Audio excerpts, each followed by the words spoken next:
Alors on va commencer par les symboles 9 tranches. Qu'est-ce que c'est les symboles 9 tranches? Eh bien vous allez voir. Et pour ça on va aller chercher un cadre sur Google. Vous tapez Old Frame et entre guillemets public domaine.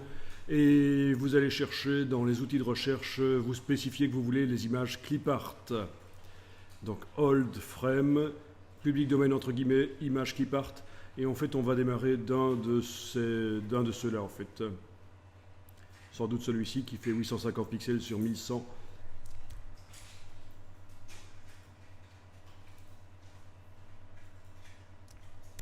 Quoi qu'on pourrait essayer aussi peut-être avec le deuxième là. On va essayer, on va voir ce que ça donne. Alors, je vais ouvrir le deuxième, clic droit, ouvrir le lien dans un nouvel onglet et afficher l'image. Voilà, je vais enregistrer l'image dans le dossier d'aujourd'hui.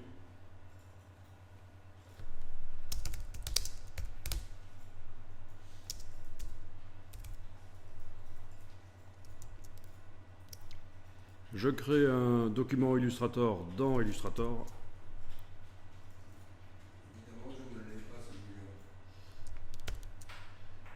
A4 horizontal RVB, ok. Donc pour trouver le cadre, je répète, Old Frame et entre guillemets, public domaine. Dans les images, spécifiquement, je dis que je recherche les images qui partent.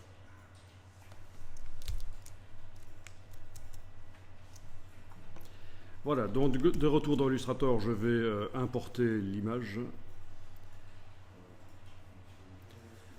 Ça, je pourrais l'importer en tant que fichier lié ou pas, ça n'a pas d'importance ici. Voilà. Alors si j'affiche la transparence, menu affichage, afficher le diamètre transparence, oui je vois qu'en fait ce n'est pas de la transparence ici, donc en fait je devrais peut-être la retravailler dans Photoshop. Oui, je pourrais vectoriser, mais je vais perdre peut-être des choses intéressantes ici. Ça va simplifier et j'ai peut-être pas envie de simplifier cet effet de dorure. Donc je vais quand même la retravailler dans Photoshop. Donc dans Illustrator, je vais quand même l'importer en tant que fichier lié. Donc au moment où j'importe, je coche l'option lié. Et je vais aller la travailler parallèlement à ça dans Photoshop. Donc je vais lancer Photoshop.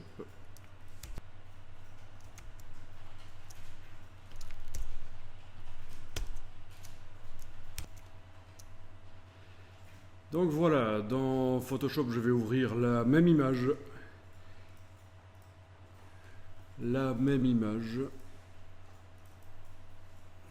Tiens, je me suis gouré au moment où je l'ai renommé, c'est pas grave.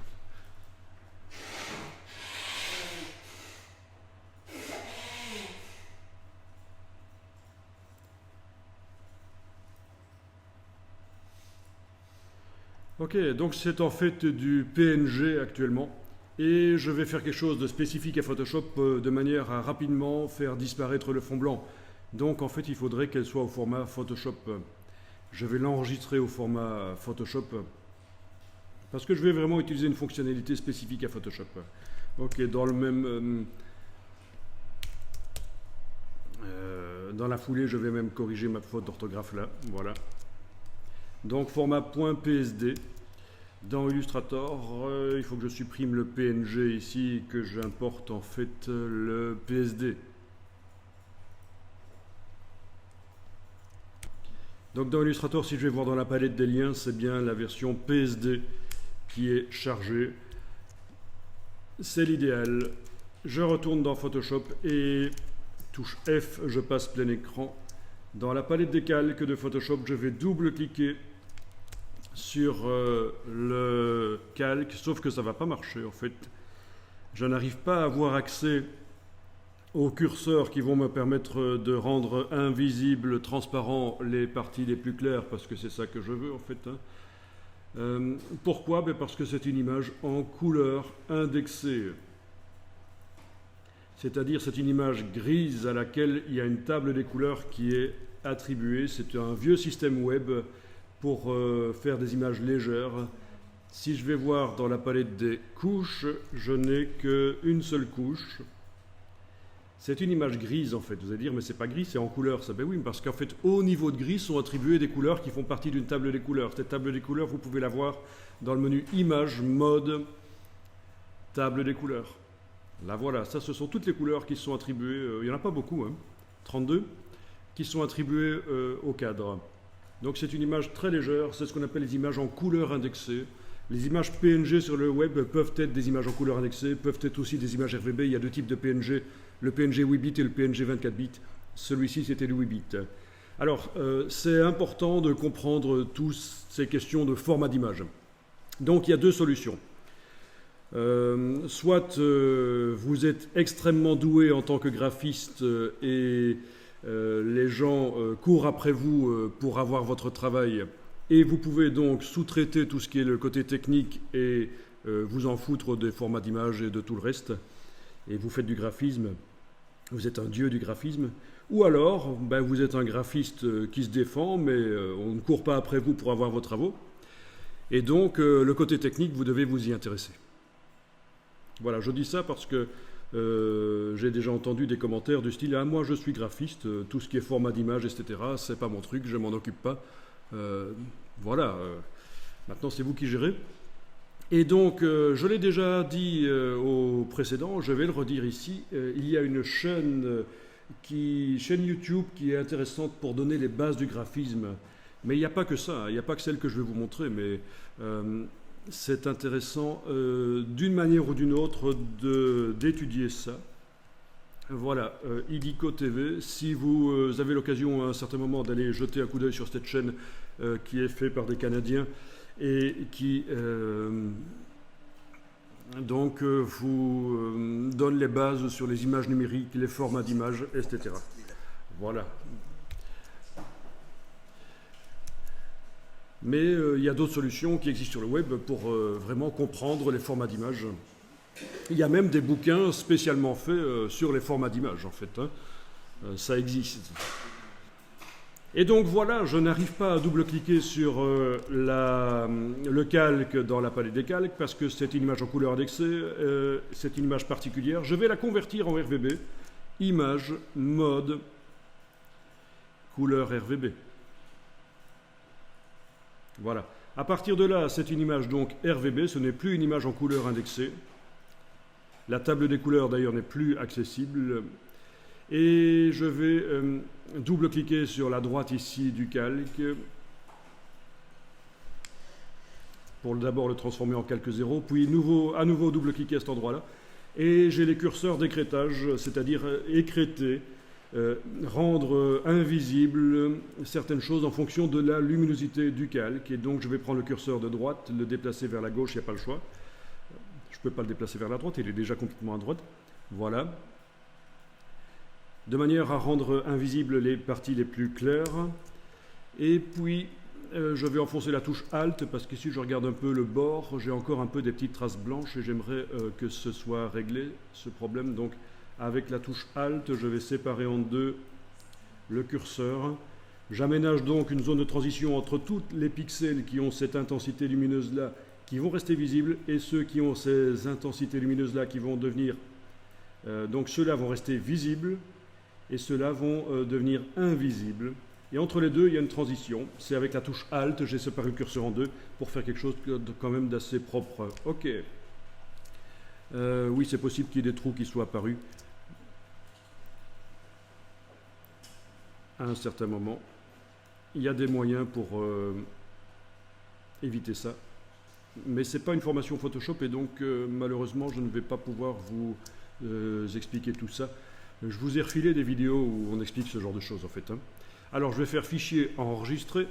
Je vais aller voir dans Illustrator ce qui se passe. Je réponds oui à la question et qui me disait que le fichier a été modifié sur le disque dur. Et voilà, j'ai un cadre transparent. Bien, donc dans Illustrator, je vais peut-être enregistrer ce document à nouveau. Non, pas à nouveau parce qu'en fait je ne l'ai jamais enregistré.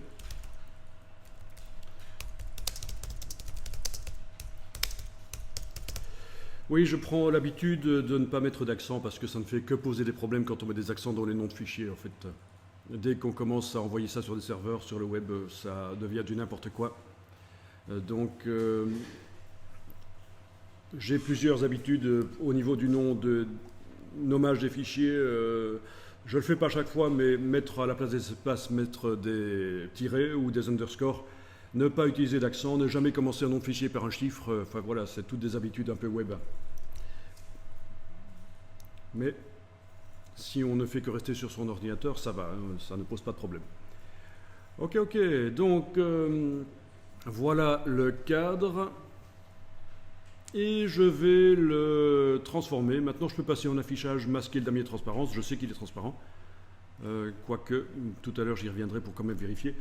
Et je vais donc le transformer, ce cadre, en un symbole.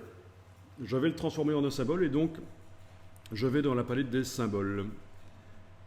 C'est l'icône du petit trèfle sur la droite, là, si vous utilisez l'icône de droite. Et on va voir ce qui va se passer si j'essaye de déplacer cette image dans la palette des symboles. On va voir. Ok. Il a l'air de vouloir le faire. Malgré que c'est une image liée. Je vais cocher ici l'option « Activer les repères pour la mise à échelle en 9 tranches ». Mais bon, finalement, je ne vais pas la cocher parce que je vais faire comme si j'avais oublié de la cocher. Ok. Ok, ben, il me le dit après que ça ne peut pas contenir d'image liée, je le savais. Donc, je vais devoir transformer cette image. Et je ne suis même pas sûr que le symbole 9 tranches sur une image, ça marchera en fait. On va voir, il faudra quand même que je vectorise peut-être. Il faudra sans doute que je vectorise. En tout cas, voilà, j'ai l'image qui est là. Je vais en fait l'incorporer par le menu de la palette des liens. Image incorporée. Ok. Voilà. Il n'y a plus de diagonale. Est-ce qu'il m'a conservé ma transparence? Oui, ok. La transparence a été conservée, ça c'est bien. Malgré que je viens d'incorporer l'image. Donc, plus les diagonales n'y sont plus.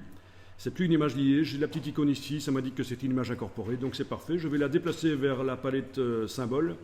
Ok. Et elle y va. Où est-il? Comment je l'ai appelé? Elle y va ou elle y va pas? Je réessaye. Ah, il a fallu le temps qu'elle arrive. Maintenant j'ai 2 fois, c'est malin.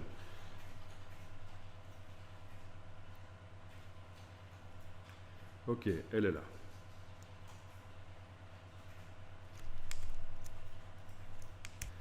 Ok, ça marche pour tout le monde pour transformer le symbole. Bien.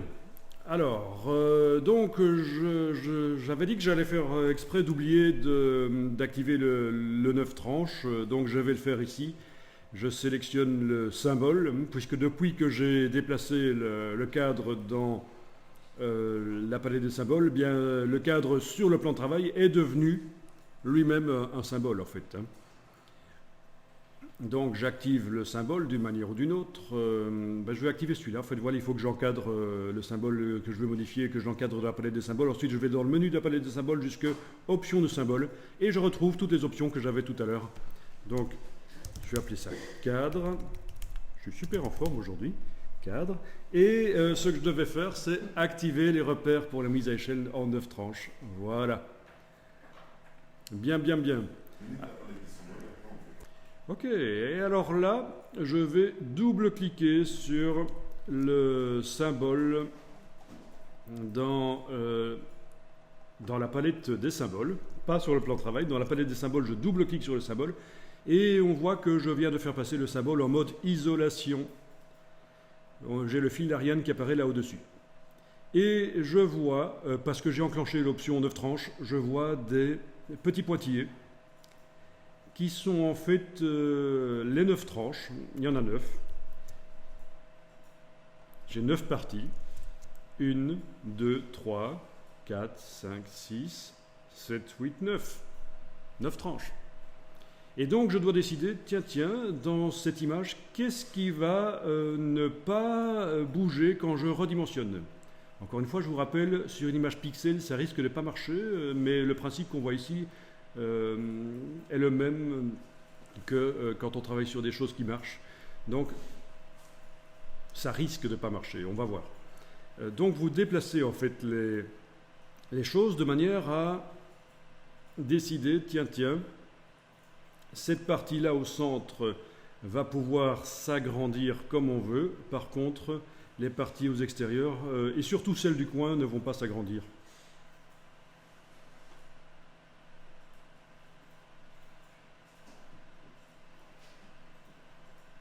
Bon, alors je sors du mode isolation. Et voyons un peu ce qui se passe si je redimensionne ce symbole maintenant avec l'outil de transformation manuelle. Outil de transformation manuelle, on a dit. Et oui, donc comme prévu dans le cas d'une image, le symbole 9 tranches ne marche pas. Ça s'étend, ça s'agrandit tout à fait normalement, comme s'il n'y avait pas les 9 tranches. Donc voilà, je vais devoir le faire absolument sur des vecteurs, le symbole 9 tranches. C'est quelque chose à retenir. Si vous faites ça sur des images, on a l'impression que ça fonctionne, qu'on arrive à mettre en place le processus, mais finalement, non. Les 9 tranches ne sont pas du tout prises en compte quand on redimensionne. C'est un redimensionnement tout à fait normal. Ok, j'annule la mise à échelle alors, et on va faire la même chose, mais sur une version vectorisée du cadre. Bon, je ne voulais pas trop la vectoriser parce que je voulais garder toutes ces subtilités, mais finalement, je vais devoir la vectoriser quand même.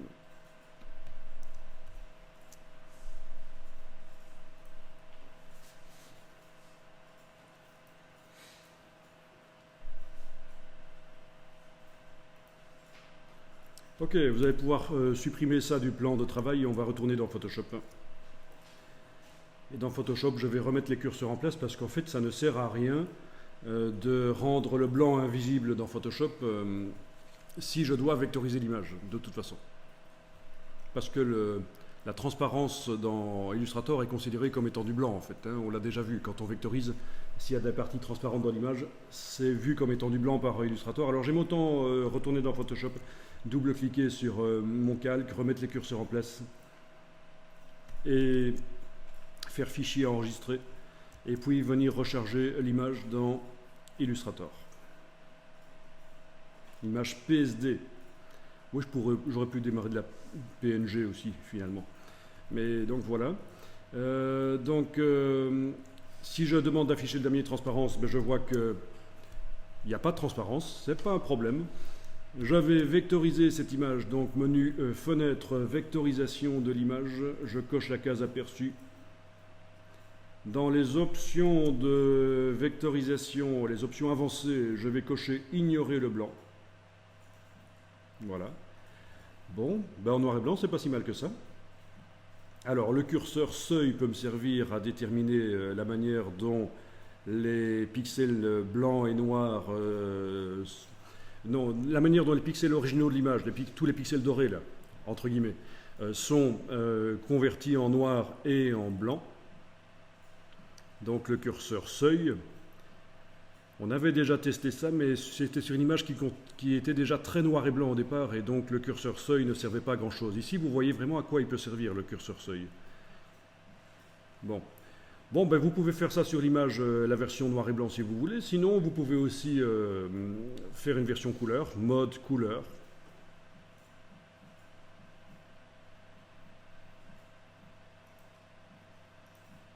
Ça prend beaucoup de temps. C'est limite si ça ne vaudrait pas la peine d'aller réduire la taille de l'image dans Photoshop pour que ça aille plus vite. Ok, voilà. Est-ce que ça va? D'une manière ou d'une autre, vous arrivez à faire soit une version noir et blanc, soit une version couleur de cette image. Ici, c'est 30 couleurs. C'est vrai que je pourrais tenter de réduire éventuellement. Voyons ce que ça donne avec 12. Mais 30, c'est pas mal. Dans ce cas-ci.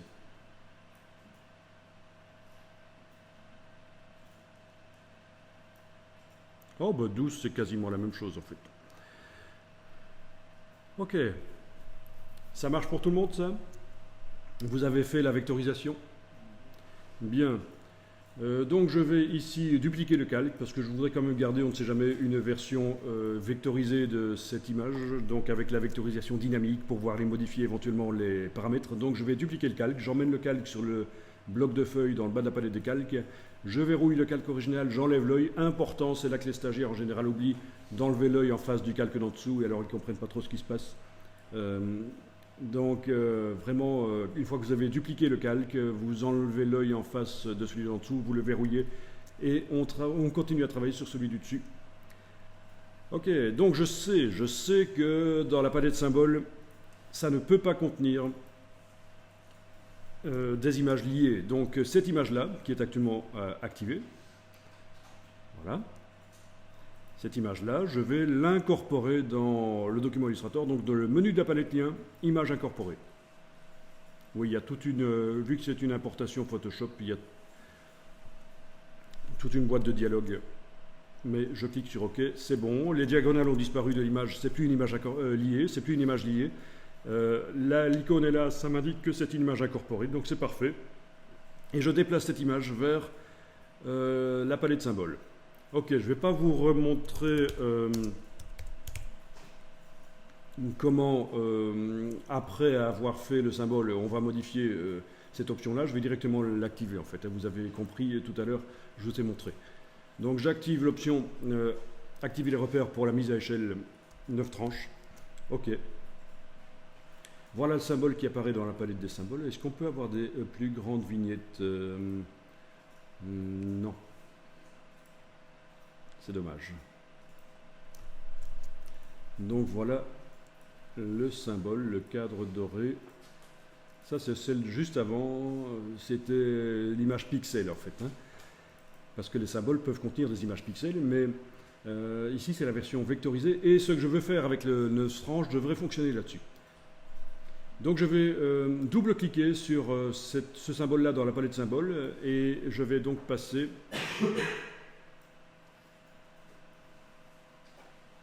C'est toujours une vectorisation. Je vais donc passer en mode isolation. Ok, et c'est ceci, je vais le déplacer.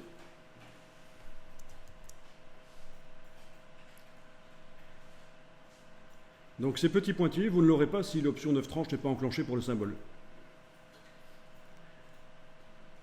Ok, je vais sortir du mode isolation. Ah. On a quand même un petit problème, c'est que ça nous bouffe du temps, le fait que le symbole, ce soit une vectorisation. Bon, c'est un peu compliqué, hein, parce que là, oui, ce qu'on va faire va fonctionner, on va le tester. Je vais ici sélectionner le symbole, je vais peut-être enlever le damier de transparence, parce que finalement ça nous ennuie. Menu affichage, masquer le damier de transparence. Donc je sélectionne le symbole sur le plan de travail, puis avec l'outil de transformation manuelle, je vais tenter de le redimensionner.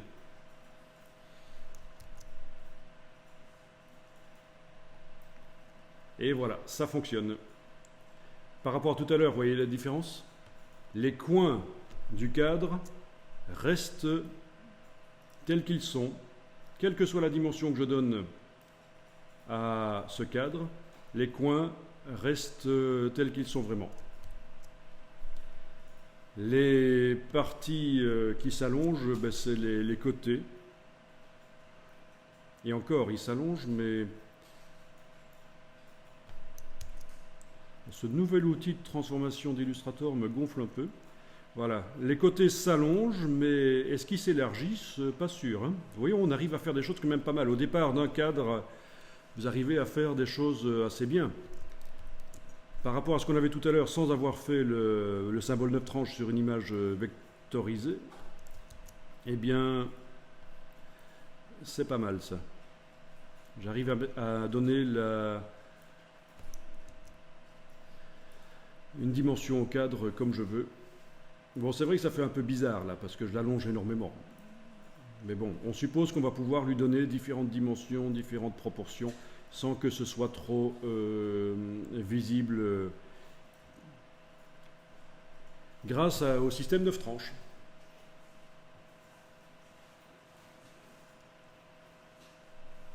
Bon, je craignais que chaque fois que j'allais transformer avec l'outil de transformation, ça me remette la vectorisation, les petits curseurs qui revectorisent à chaque fois, mais non, en fait, ça ne le fait pas.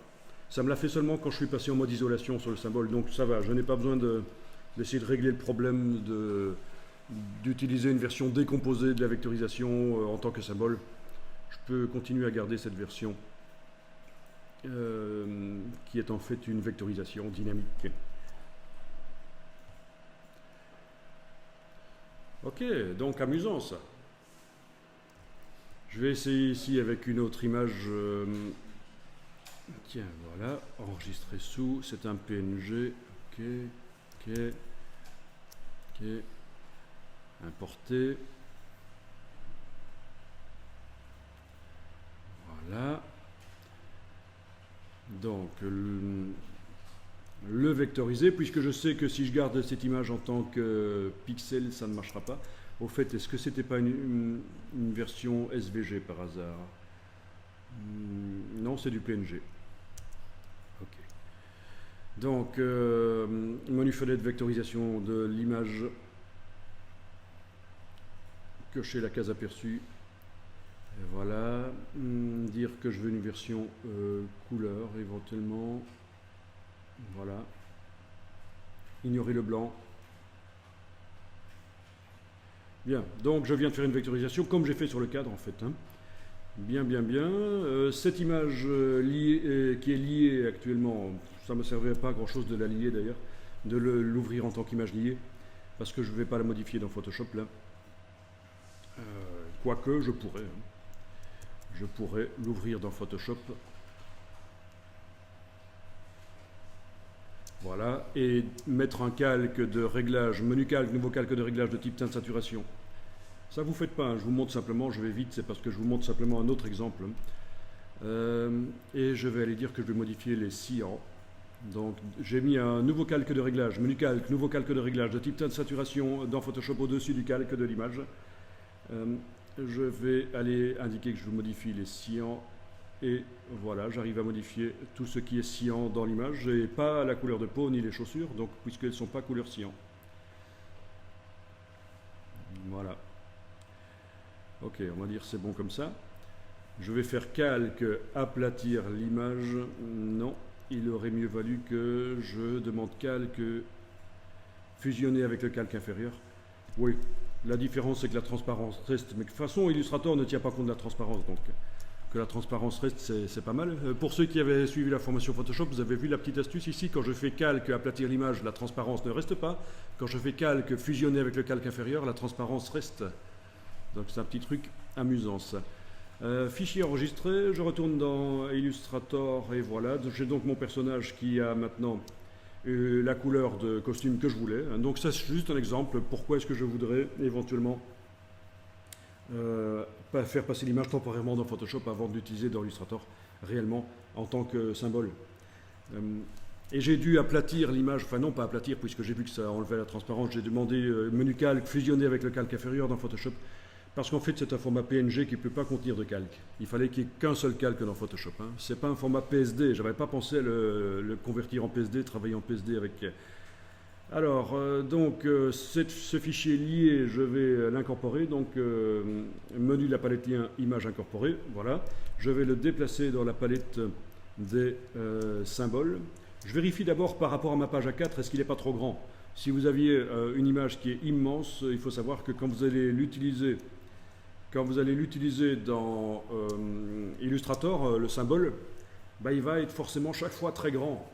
Ça peut être ennuyeux. Donc c'est important que la taille de ce que vous transformez en symbole ce soit correct par rapport à un A4. Il vaut mieux que ce soit à la taille à laquelle vous allez l'utiliser en fait. Pas trop petit, pas trop grand. Ok, je déplace ça dans la palette symbole. Il ne veut pas y aller, pourquoi? Avec la flèche noire, ce sera peut-être mieux. Ok, avec la flèche noire, c'est bon. Je coche activer les repères pour la mise à échelle 9 tranches. Ok. Je double-clique sur ce symbole dans la palette symbole. Je vais passer donc en mode isolation sur ce symbole. Ah.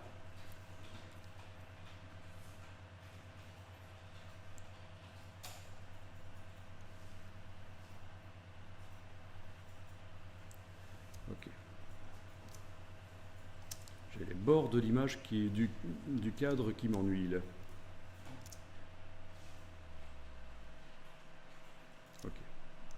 J'ai fait fenêtre, masquer les plans de travail temporairement parce que ça entrait, il arrivait juste sur le bord du cadre. Et donc je vais ici bouger les petits pointillés. Je suis en train de décider, tiens, qu'est-ce qui ne va pas bouger quand je redimensionne ce symbole? Qu'est-ce qui va bouger le plus en fait? Ce qui va bouger le plus, c'est ce qui est là au centre en fait. Hein. Et ce qui ne va pas bouger, c'est... Ben, la tête va peut-être s'allonger un peu quand même. Donc je sors du mode isolation.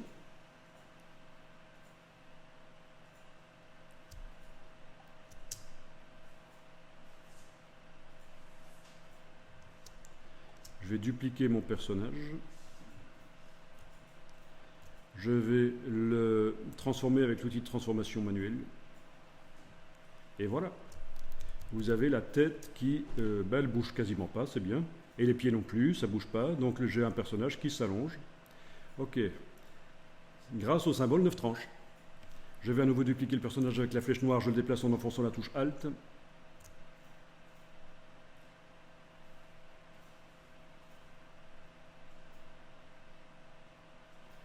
Bon, voyons un peu ce qui se passe si maintenant je l'écrase. Waouh! Pas trop quand même. Voilà. Amusant ça, hein? Comment rapidement transformer les choses. Alors il faut savoir que les symboles 9 tranches vont pouvoir être utilisés pour faire des graphiques statistiques. C'est-à-dire, vous voyez, des barres, hein, des diagrammes. Et à quoi ça pourrait servir? Ça pourrait servir à montrer notamment des quantités. Voilà. Ça pourrait être un graphique de l'évolution de quantité. Vous voyez les graphiques statistiques, hein? À quoi ça ressemble? Dans Illustrator, c'est possible de les faire. Je ne vais pas vous expliquer parce que j'ai fait une bonne vidéo qui explique tout ça pendant 1 heure et c'est très ennuyeux et c'est pas génial. Illustrator n'est pas excellent pour faire ça, mais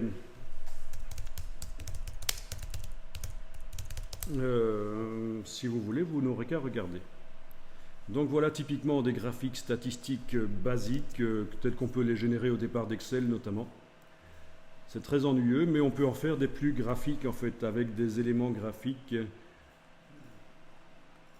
Je n'en vois pas ici. Oui, il y a des choses amusantes à faire, hein. Ici par exemple, ce genre de choses.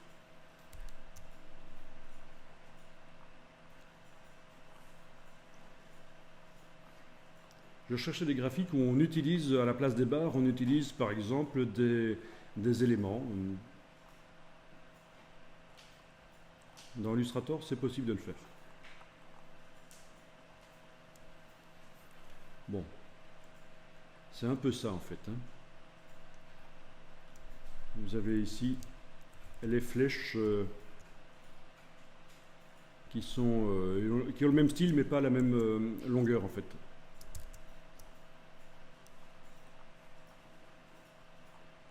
Ok.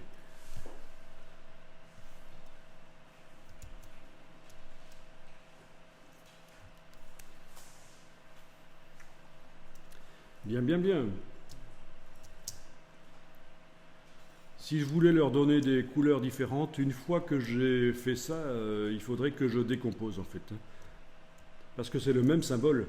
C'est le même symbole dans la palette symboles. Donc je ne peux pas donner des couleurs différentes. Donc je sélectionne les 3 ici, je fais objet décomposer. Ça transforme tout en vecteur. Ça suppose que je ne dois plus changer les tailles, bien sûr. Et puis je vais pouvoir modifier les couleurs.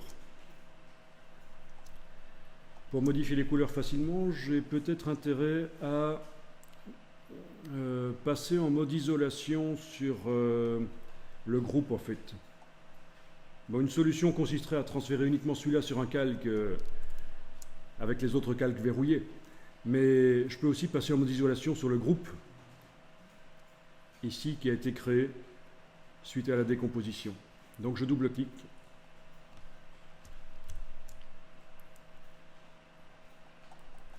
Ah ben oui, ça ne marche pas, je l'ai désactivé le double-clic pour passer en mode isolation. Donc je vais faire clic droit, isoler le groupe sélectionné. Voilà. Donc ça veut dire, vous voyez, que je ne travaille que sur ce personnage-là. Les 2 autres sont affadis, tout le reste est affadi. Je suis passé en mode isolation sur ce groupe-là. Quel intérêt? Mais je vais pouvoir ici prendre la flèche blanche plus, aller sélectionner une partie du personnage qui contient la couleur du costume, demander dans le menu sélection identique couleur de fond, donc ça sélectionne toutes les couleurs de fond identiques. Là tiens, c'est des couleurs de fond différentes ici, je vais les ajouter manuellement. J'ai quand même des couleurs différentes avec la touche majuscule. Voilà. Bon, rapidement fait. Hein. Ok. Et je vais pouvoir aller changer la couleur.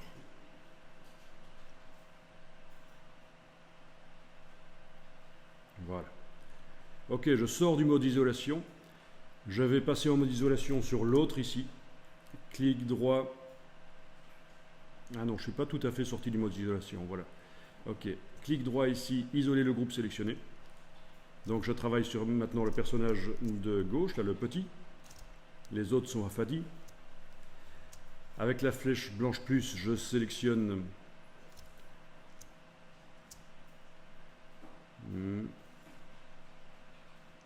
Ah, c'est une vectorisation, il faut que je la décompose. Voilà, objet vectorisation décomposé. Donc je sélectionne une de ces parties ici du vêtement. Menu sélection, identique, couleur de fond. Avec la touche majuscule, je vais ajouter les autres. Vite fait. Et changer sa couleur. Voilà. Ok. Je sors du mode isolation. D'accord, juste pour vous montrer que si on voulait différencier les personnages non seulement par la taille mais aussi par la couleur des costumes, il faudra donc décomposer le symbole. J'ai fait une copie des 3 symboles qui sont là au-dessus, enfin du symbole en 3 dimensions, dans 3 tailles différentes. J'ai fait une copie en dessous, j'ai décomposé, objet, vectorisation décomposé. Et puis je suis passé en mode isolation pour pouvoir faire des sélections automatiques sur le costume sans que les couleurs identiques sur les costumes des 2 autres personnages soient prises en compte. Amusant ça, hein, quand même, ça peut servir.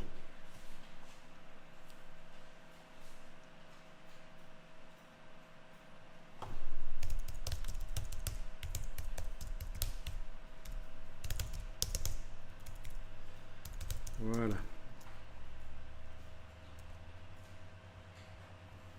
Personnage, symbole 9 tranches,